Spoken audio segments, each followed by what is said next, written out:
Hi guys, welcome to Manjula Thulasi. இப்போ நம்ம science experiment பண்ண போகிறோம். வாங்க. அதோட மெட்டீரியல்ஸ் இது கானிக்கல் ஃப்ளாஸ்க், இது மெஷரிங் சிலிண்டர், இது ஃபனல், இது ஸ்பெத்துலா, இது ஸ்ட்ரிங் ஸ்டிக். இது கெமிக்கல்ஸ், இது பேக்கிங் சோடா, இது சிட்ரிக் ஆசிட், இது ரெட் கலர். இப்போ வாங்க, ஹோம்ல இருந்து எடுத்துட்டு வர்றது வாட்டர். இப்போ நம்ம எக்ஸ்பெரிமெண்ட் பண்ணலாம். ஃபர்ஸ்ட் மெஷரிங் சிலிண்டர் எடுத்துட்டு 25 ml வாட்டர் எடுத்துக்கோங்க. அதுக்கப்புறமா இதுல ரெட் கலர்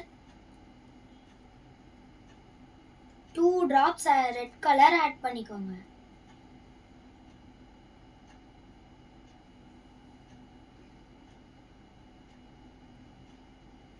ஓகே,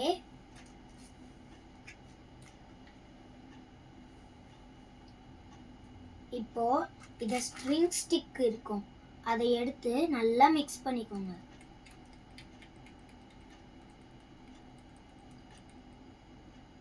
அப்புறமா இந்த கானிக்கல் ஃப்ளாஸ்க் எடுத்து இந்த ஃபனல் இருக்குல்ல, அந்த ஃபனலை இப்படி வச்சுட்டு கானிக்கல் ஃப்ளாஸ்க் எடுத்துட்டு இதுல ஊத்திக்கோங்க.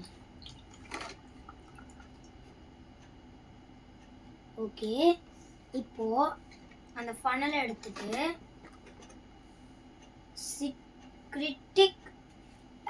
சிட்ரிக் ஆசிட் எடுத்துட்டு இந்த ஸ்பெத்துலா இருக்கும், அந்த ஸ்பெத்துலாவை எடுத்துட்டு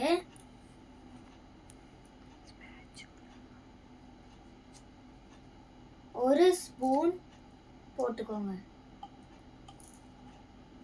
அப்புறமா இதை சீக்கிரமா வைக்க கூடாது, சீக்கிரமா பேக்கிங் சோடா எடுத்துட்டு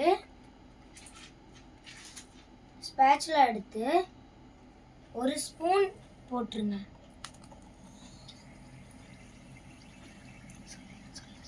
இப்போ இது பபிள் ஆயினே இருக்கும், இது பேர் தான் பபிளிங் ஓஷன்.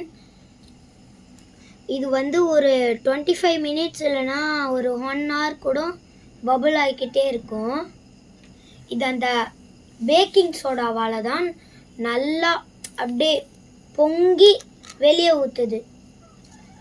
அப்போ அந்த சிட்ரிக் ஆசிட் என்ன பண்ணுன்னா, அது இது ஜெல்லியாக மாற்றும். அந்த ஜெல்லியாக மாற்றுறதுக்குள்ளே பேக்கிங் சோடா போட்டதுனால சீக்கிரமாக பொங்கிடுச்சு. தேங்க்ஸ் ஃபார் வாட்சிங் guys. Bye.